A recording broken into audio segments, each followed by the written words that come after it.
자, 오늘 말씀은 시편 107편 1절부터 22절까지 말씀입니다. 함께 읽습니다. 여호와께 감사하라. 그는 선하시며 그 인자하심이 영원함이로다. 여호와의 속량을 받은 자들은 이같이 말할지어다. 여호와께서 대적의 손에서 그들을 속량하사 동서남북 각 지방에서부터 모으셨도다. 그들이 광야 사막길에서 방황하며 거주할 성읍을 찾지 못하고 줄이고 목이 말라 그들의 영혼이 그들 안에서 피곤하였도다. 이에 그들이 근심 중에 여호와께 부르짖음에 그들의 고통에서 건지시고 또 바른 길로 인도하사 거주할 성읍에 이르게 하셨도다. 여호와의 인자하심과 인생에게 행하신 기적으로 말미암아 그를 찬송할지로다. 그가 사모하는 영혼에게 만족을 주시며 줄인 영혼에게 좋은 것으로 채워주심이로다. 사람이 흑암과 사망의 그늘에 앉으며 곤고와 쇠사슬에 매임은 하나님의 말씀을 거역하며 지존자의 뜻을 멸시함이라. 그러므로 그가 고통을 주어 그들의 마음을 겸손하게 하셨으니 그들이 엎드려져도 돕는 자가 없었도다. 이에 그들이 그 환난 중에 여호와께 부르짖음에 그들의 고통에서 구원하시되 흑암과 사망의 그늘에서 인도하여 내시고 그들의 얽어맨 줄을 끊으셨도다. 여호와의 인자하심과 인생에게 행하신 기적으로 말미암아 그를 찬송할지로다. 그가 논문을 깨뜨리시며 쇠빗장을 꺾으셨음이로다. 미련한 자들은 그들의 죄악의 길을 따르고 그들의 악을 범하기 때문에 고난을 받아 그들은 그들의 모든 음식물을 싫어하게 되어 사망의 문에 이르렀도다. 이에 그들이 그들의 고통 때문에 여호와께 부르짖음에 그가 그들의 고통에서 그들을 구원하시되 그가 그의 말씀을 보내어 그들을 고치시고 위험한 지경에서 건지시는도다. 여호와의 인자하심과 인생에게 행하신 기적으로 말미암아 그를 찬송할지로다. 감사제를 드리며 노래하여 그가 행하신 일을 선포할지로다. 깊은 감사로의 진행이란 제목으로 말씀 증거합니다. 당연한 말이지만 감사란 감사할 수 있는 사람만이 할 수 있습니다. 감사할 수 없는 사람은 아무리 감사할 일이 있어도 감사할 수 없죠. 오히려 불평할 틈을 찾기 일쑤입니다. 이때 감사는 지식과 상관이 없어요. 감사는 소유와도 관계가 없습니다. 대신 감사는 인격이죠. 인격이 높은 사람일수록 감사가 쉽고 감사가 진실합니다. 또한 감사는 믿음의 열매예요. 믿음의 눈으로 삶을 통찰하고 주변을 바라볼 때 어느 것 하나 주님의 손길이 안 미치는 곳을 찾아볼 수 없습니다. 감사가 자연스러운 이유가 돼요. 자, 그래서 모든 감사 중 가장 높은 차원의 감사는 믿음의 감사, 영적인 감사라고 할 수 있습니다. 요셉을 생각해 보세요. 그가 수십 년 전의 일로 두려움에 떠는 형들에게 이렇게 말했습니다. 창세기 45장 5절이에요. 당신들이 나를 이곳에 팔았다고 해서 근심하지 마소서, 한탄하지 마소서.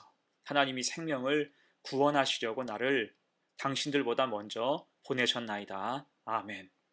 어떻습니까? 요셉은 과거의 일을 꼬투리 잡지 않았고 그를 통한 하나님의 섭리를 감사했습니다. 믿음이 없이는 가능하지 않은 감사, 차원이 다른 감사라고 할 수 있죠.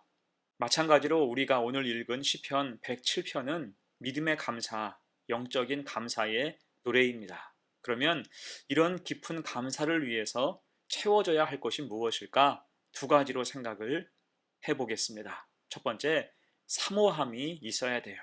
오늘 9절은 말씀합니다. 그가 사모하는 영혼에게 만족을 주시며 줄인 영혼에게 좋은 것으로 채워주심이로다. 아멘.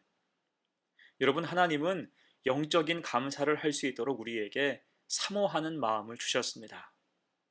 예수님의 산상수훈 첫 번째 말씀이 무엇입니까? 마음이 가난한 자는 복이 있나니 천국이 저희 것이라고 말씀하셨어요. 여러분, 배고픔은 먹는 것의 가장 기본적인 조건입니다. 아무리 음식이 진수성찬이라고 해도 배가 고프지 않으면 맛이 없는 법이에요. 그래서 배고픔은 잘 먹을 수 있는 능력이 됩니다. 마찬가지로 하나님을 사모하는 영혼, 줄인 영혼에게 하나님은 좋은 것으로 채워주신다 말씀하고 있죠. 이게 약속인 것입니다. 하지만 아무리 좋은 것을 주셨어도 사모함이 없다면 그 영혼은 잘 채워지지 않게 돼요. 오늘 2절로 7절의 말씀 봅니다. 여호와의 속량을 받은 자들은 이같이 말할지어다. 여호와께서 대적의 손에서 그들을 속량하사 동서남북 각 지방에서부터 모으셨도다. 그들이 광야 사막길에서 방황하며 거주할 성읍을 찾지 못하고 줄이고 목이 말라 그들의 영혼이 그들 안에서 피곤하였도다. 이에 그들이 근심 중에 여호와께 부르짖음에 그들의 고통에서 건지시고 또 바른 길로 인도하사 거주할 성읍에 이르게 하셨도다. 아멘. 얼마나 감사합니까? 지금 하나님이 얼마나 놀라운 일들을 행하신 것입니까? 대적의 손에서 속량하시고 모으시고 고통에서 건지시고 거주할 성읍을 주셔서 기적을 체험케 하셨습니다. 하지만 이런 인생의 기적을 주셨지만 찬송하지 못하는 사람이 있죠. 출애굽 후에 중도 하차한 사람들을 생각해 보세요. 감사하지 못하고 불평하고 원망하며 방황하다가 끝이 났습니다. 또한 유다가 망할 때의 상황을 보세요. 하나님께 감사하지 못했고 세상을 보고 우상을 보며 헛된 궁리만 일삼았습니다. 왜일까요? 그 속에 사모함이 다 말라버렸기 때문입니다. 이미 세상의 것으로 시선이 분산되어서 하나님의 은혜를 온전히 바라보지 못한 까닭이죠. 여러분, 그래서 우리에게는 사모함이 늘 있어야 할 것입니다. 이에 하나님은 시편 81편에서 강조하여 말씀하세요. 나는 너를 애굽 땅에서 인도하여 낸 여호와 내 하나님이니 내 입을 크게 열라 내가 채우리라. 아멘. 그래서 바라기는 우리 성도들 하나님을 사모하는 마음이 우리 속에 가득해서 불평은 끊어지고 그 믿음으로 감사가 항상 가득 채워지는 복된 성도의 삶이 되시기를 간절히 축원합니다. 아멘. 두 번째예요. 깊은 감사의 동력 두 번째, 결과 앞에서 겸손하라는 것입니다. 우리가 뭔가에 몰두하고 수고할 때가 있죠. 물론 우리가 수고한다고 해서 그 결과가 다 선한 것은 아닙니다. 특히 자업자득, 개중에는 우리가 엉뚱한 것에 힘을 쏟고 선하지 않은 것에 열심을 낼 때도 분명히 있습니다. 그때 주어지는 것이 10절이죠. 사람이 흑암과 사망의 그늘에 앉으며 곤고와 쇠사슬에 매임은 곤대 욕심과 탐욕에 기초한 열심으로 인해서 결과가 선하지 않을 수 있다는 것입니다. 자업자득으로 흑암과 사망의 그늘과 곤고와 쇠사슬에 매일 수도 있다는 거예요. 자, 그때 필요한 게 무엇입니까?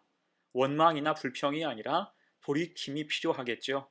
11절 보세요. 하나님의 말씀을 거역하며 지존자의 뜻을 멸시함이라. 아멘. 곧 하나님의 말씀을 기억하지 못했는지, 혹시 그 뜻을 멸시하지 않았는지 돌아봐야 됩니다.